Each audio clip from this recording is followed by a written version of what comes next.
Just saying. All right, running for Gilbert Town Council, by the way, too. Mario Chicas, running for Gilbert Town Council. He's our next speaker. Born in El Salvador, his parents had the foresight and courage to flee the tyrannical government of El Salvador during the 1980 Civil War. His parents taught him the value and responsibility of being an American. The values of conservatism, hard work, character, honesty, and integrity were instilled in him at a young age. And these values continue to guide him as he builds his life as a husband, father, and neighbor. On July 3rd, 2006, he became a U.S. citizen. Now, and remains committed to the spirit of his parents. So please welcome Mario Chicas.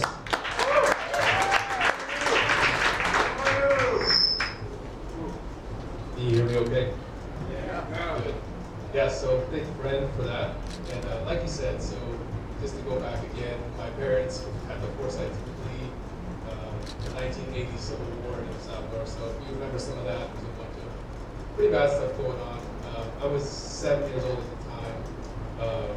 I remember that there was trucks just going around. We lived in San Salvador, which is the capital of El Salvador. You know, there was trucks going around just rounding up little boys to go and fight because that's what you did. So God is good and gave my parents foresight to seek asylum in the United States.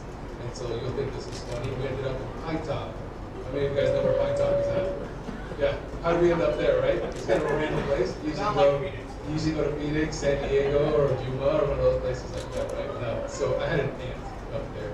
So I had the opportunity to grow up in a small town, really just embraced by the town. Nobody gave us any kind of outs, just got to work hard in America, and my parents ended up buying property.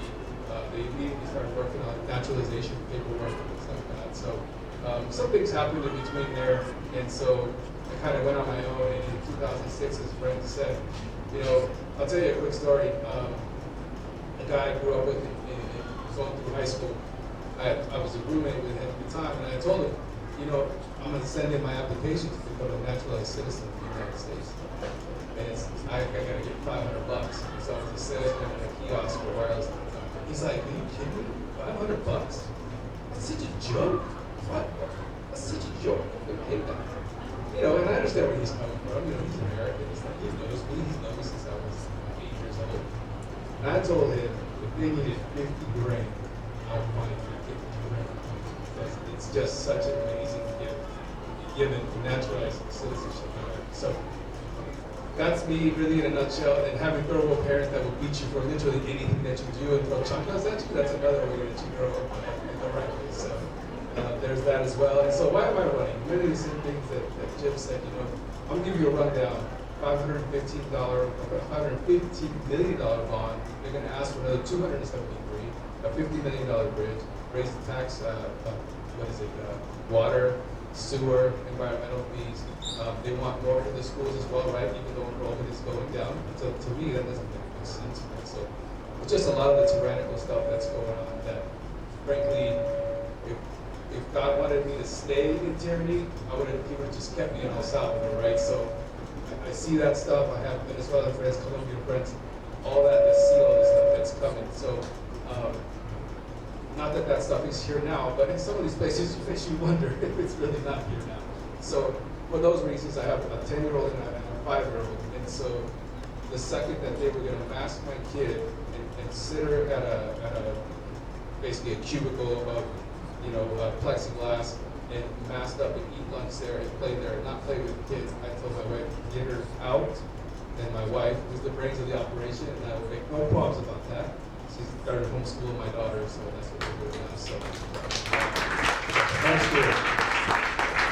Thank you. And so, really to wrap up, I'm a full-on Second Amendment believer. We didn't have a Second Amendment in El Salvador, so the Second protects everything else, right? So, life, everything that is conservative about, what God gives us as gifts, conservatism, God, capital R, God-given rights. So I'm for all of that, and that you're going to have a really hard time convincing me that this is the greatest country in the world that God ever gave me. So that's a little bit about me. Thank you so much. And last shameless plug, $5 each is all I'm going to ask for. So I know you got a couple of guys ahead of me, but thank you so much for your time, and I appreciate it.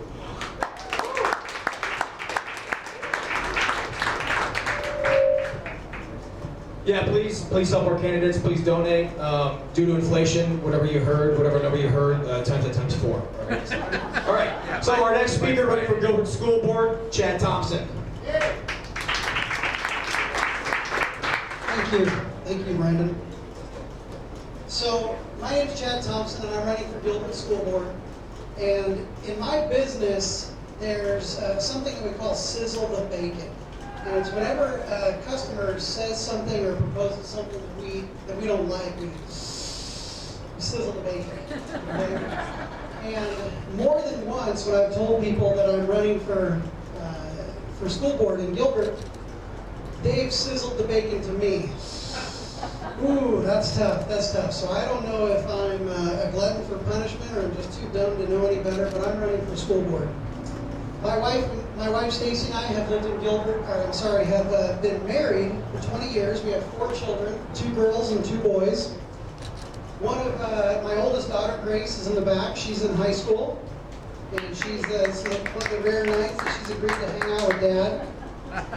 And I've got my next 2 are elementary school age, and then I've got one that's 3 years old. So when people ask me why I'm running for school board, I tell them that I have kids in the district, and I will have kids in the district for the next 20 years. So it's important to me that they're looked after and they get a good education.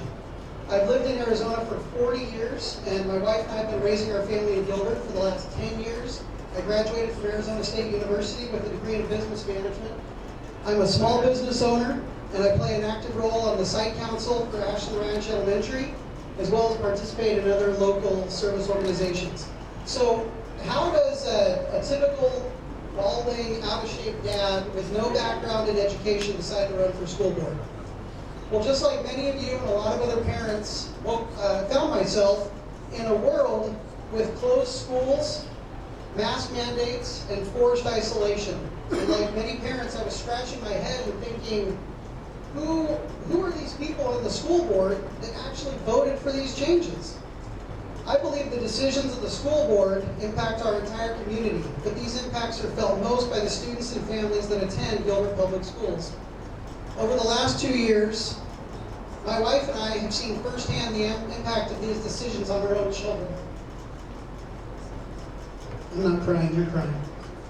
We've watched as our children that were flourishing and excelling in school became depressed, anxious, lonely, and have fallen further and further behind in their education.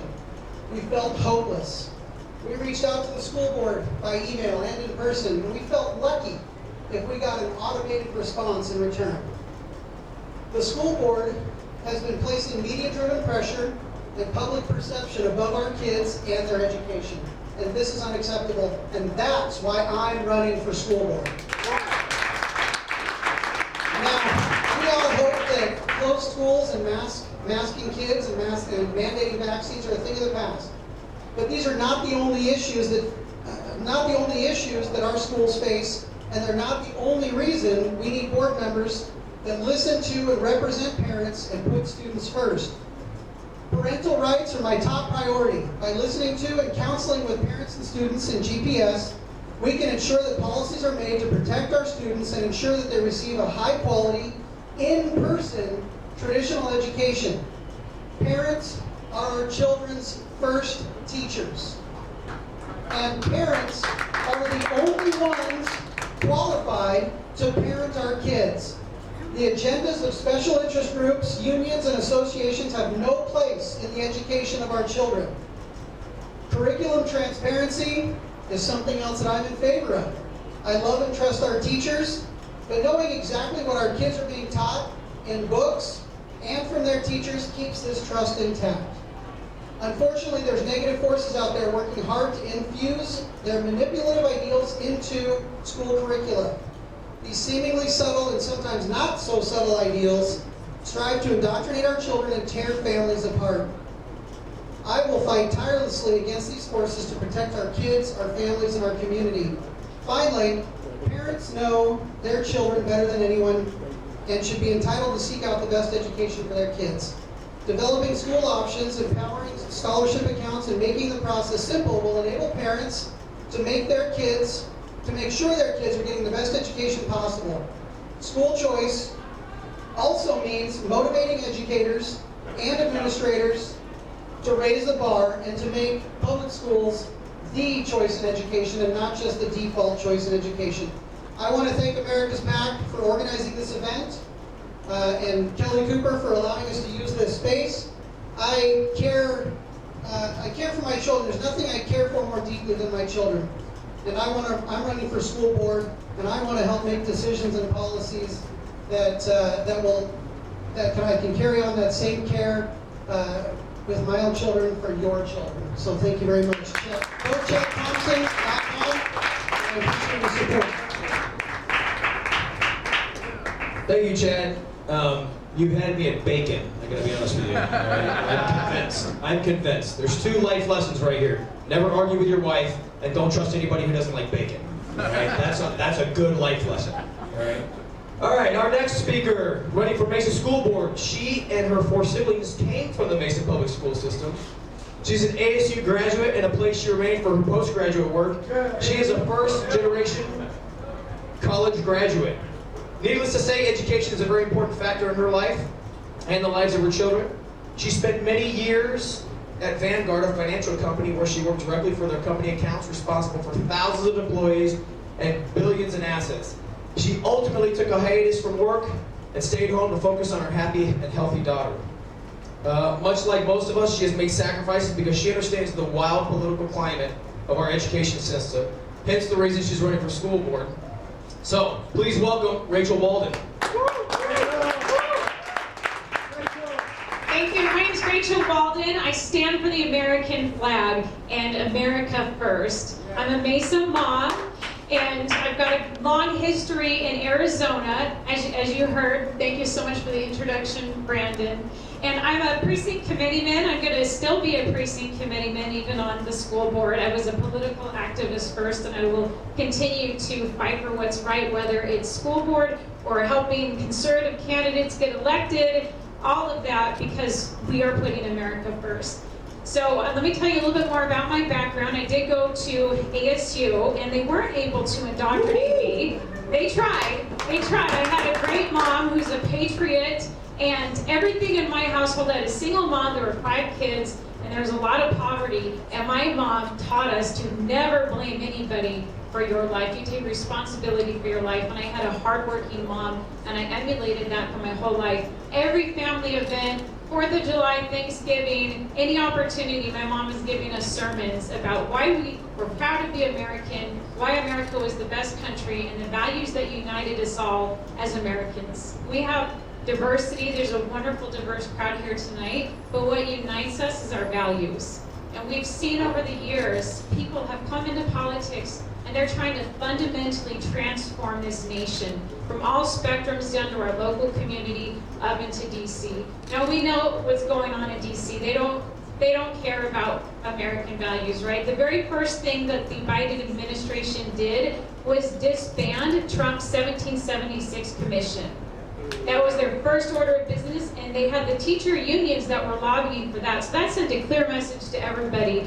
They don't care about our history, but we do, and that's what we're fighting for. And I want to see a good American history curriculum installed in the district. We have too many schools that are teaching 1619.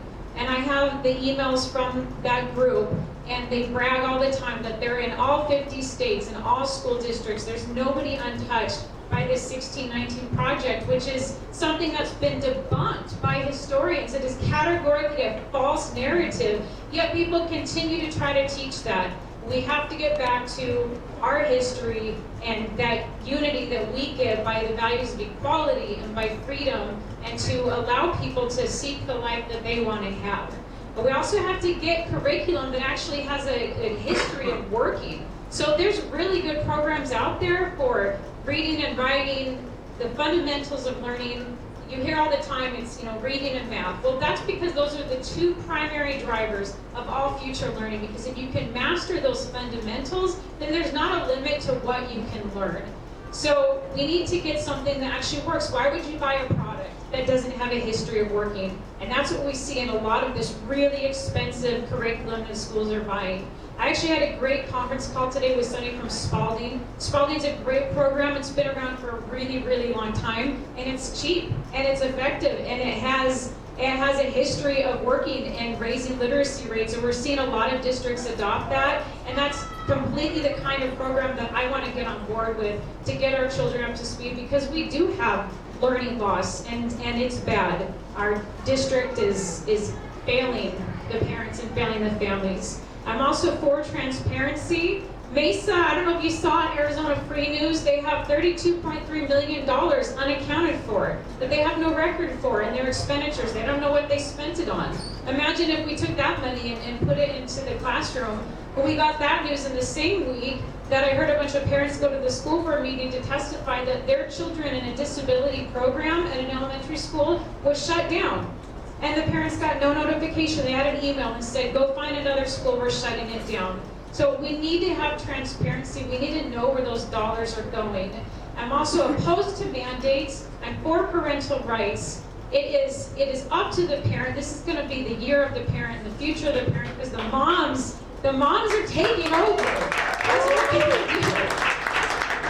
And give that authority back to the parent. And if we have problem families, we need to get to the root of the problem and get parents involved with the resources that will help their families, and don't put it all on the teacher. The teacher is there to teach, and other problems we have other resources in our communities to deal with other problems that we have, so we can focus exactly on what that teacher's specialty is and get our children up to speed. So I'm running out of time, so if you want to learn more about me, electrachelwalden.com. And so for Mesa, all these districts, if you like the candidates, even if you're not in their city, you can donate and you can help get their following built up on social media. You can share posts. We all have social media accounts, and let your friends and family know that who's running and who's America first. Thank you so much.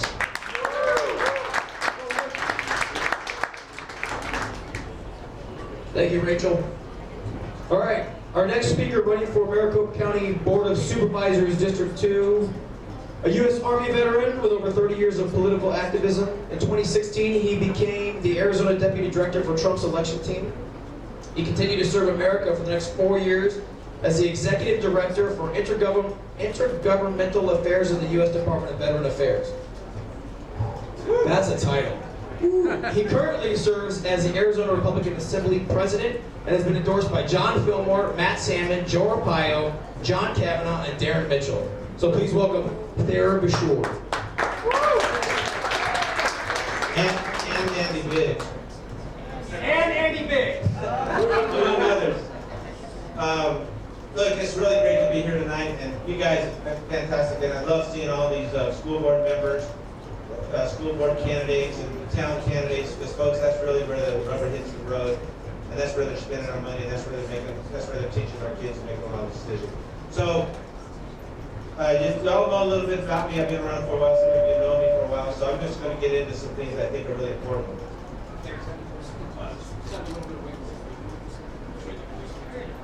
I was wondering why his voice went up. I thought it was him punishing me for standing up here earlier.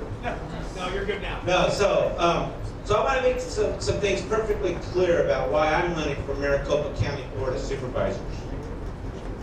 I think President Trump won the election in 2020. Yeah! Now, I've been thinking about this because there's a lot of people out there saying, well, he didn't win, come on, and the press and all these experts. And I think, it's kind of interesting. The people who want to tell me that President Trump didn't win in 2020 are the same people who tell us that the Steele dossier was true, right? These are the same people that tell us that Hunter's laptop was fake Russian misinformation.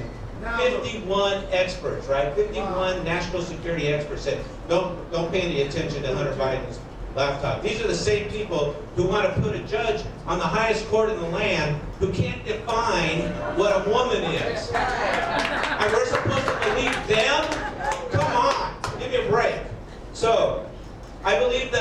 elections are broken and they need to be fixed. And I want to make sure that we don't have these broken elections again in 2024.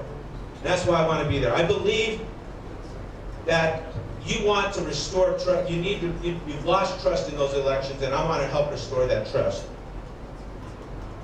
My phone's going to keep flipping on me here. While the legislature's struggling to get these election reform bills passed, and I support 2289, I'm going to talk a little bit about that. Maricopa County can do a lot of those things to make our elections better. First of all, they can eliminate the ballot drop boxes. Maricopa County has the authority to do that. We need to eliminate those ballot drop boxes that aren't secured and aren't monitored. We need to eliminate mail-in ballots, except only for those people that are talked about, the military and those people who can't get to the polling places.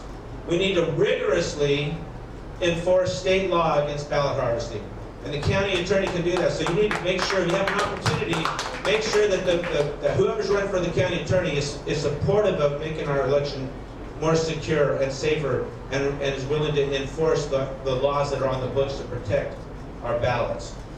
I want to return voting into the precinct that you're registered in. I want more voting places, and that way we can get those elections. You know, we used to have elections in all the precincts, and they were done in one day, one night. Now, it takes them 3 weeks to make sure they get the right outcome. You know, and that's really what they're doing. And they use this disease to do that. I am an America First candidate who strongly believes that what makes America great is faith, family, and freedom. I believe that the U.S. Constitution is inspired of God. I am pro-life, and I believe that we are His children, and therefore we must protect the lives of the unborn. I believe that parents know what is best for their children, therefore parents should be in charge of their children's learning and their health care.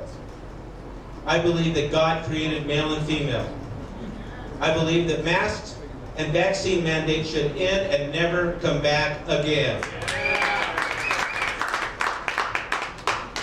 I will vote to support our police, our soldiers, our sailors, our airmen, and our veterans.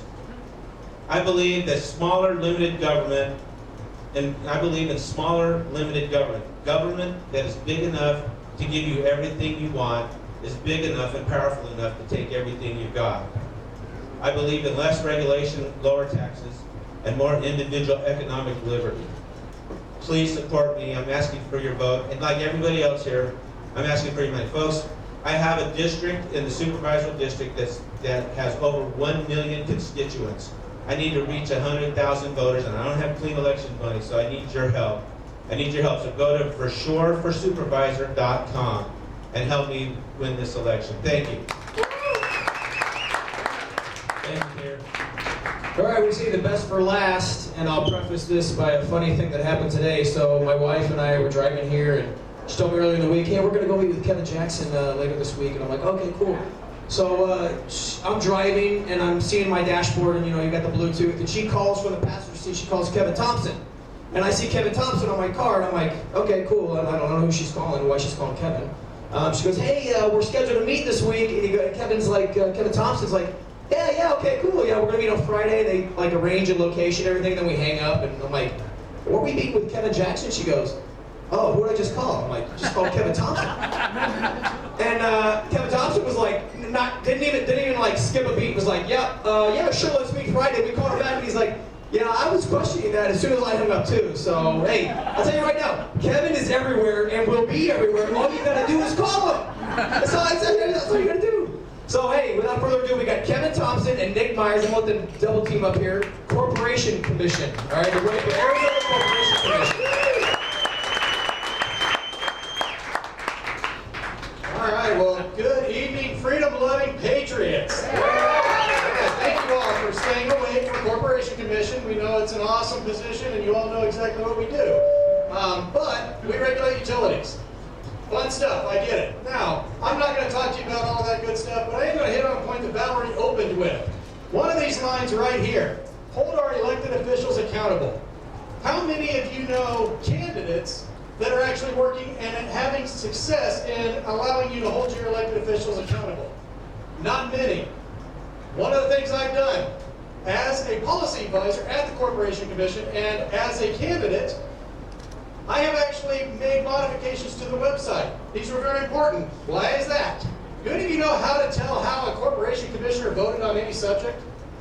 Now, I do because I work there, and it's a pain in the neck. Until now. We got these changes made so you can now go and look and see what the voting records are of those elected officials. I'm not even elected yet. Those are some of the things I want to do to make sure that we are able to have accountability at this Corporation Commission and regulatory stability. With that, I'm not going to take up a whole lot of time. First off, we made the ballot. Thank you all so much. We both have and so yeah, I just wanted to throw that out there. And I'm going to let Kevin take it from here. So thank you guys. Thank you, Dave. Riley and Valerie, I'm really going to miss that black white coffee right now. I'm so looking forward to it. But anyway, thank you again for putting this together, and also for Kelly Cooper hosting us, allowing us to take over his patio tonight. A lot of thanks goes out to all of you and all the VCs across the entire state. We're running a statewide election, and it's tough. This cycle was really tough to try to get signatures, and VCs and everyone really stepped up, helped us. We had to have roughly around 7,400 signatures. We turned in just shy of 13,000, and those didn't really start coming in until around January. So amazing. Thank you all. As Nick said, we're running for Corporation Commission. I'll leave you with this thought. Experience matters. And Nick and I combined have over 25 years of experience in the utility industry. Nick took on the little water company down in Santan Valley. A lot of you know it as Johnson Utilities. You probably saw it in the news. Nick is the one that took them on, took them to task, got them to the Corporation Commission, and forced the sale to EPCOR because they were just a bad player in the utility industry. So that was Nick. I've got 17 years of utility experience. So as Nick likes to say, I know where the bodies are buried. I have a shovel. I know how to use it. And so, we will be the first team really ever to get elected to the Corporation Commission that has an actual utility experience and background in the utilities. And so we're really looking forward to being on the campaign trail, getting our message out. Like everyone else, we're hitting you up for $5. The clean elections, because of ethics rules with the Corporation Commission, we're not allowed to go out and take big money because that big money would come from people like APS and some of those. So ethics rules require us to run clean elections. So we have to get 1,500 $5 donations. And we have around 1,100 or so right now, so we need $5. So if you'll forgo 2 gallons of gas tonight, Nick and I will each take $5 off of your hands. So thank you again for being out here, and just remember Nick and Kevin for your Corporation Commission, your conservative candidates, America first. Thank you.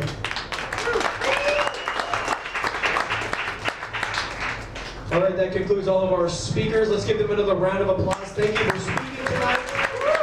Thank you for what you do. Thank you for what you're going to do. Thank you for what you've always done. Thank you for everybody who's come here and supported America PAC and the candidates speaking. They all have tables, so feel free to walk around, mingle with the candidates. Petitions are signed except for, I believe, Kurt and Charlotte. So if you can't sign their petitions, donate. Give up your gas money. Give up your gas money and donate. And Chet, signatures, right? Signatures for Chet. What's that? Everybody running for school board still. Okay, all right, I stand corrected. Copy that. All right, so all candidates running for school board still need signatures. So support your school board candidates because we need some critical thinking in schools. Believe me, I see what happens when they don't think. So I'm the one that actually fixes that. So.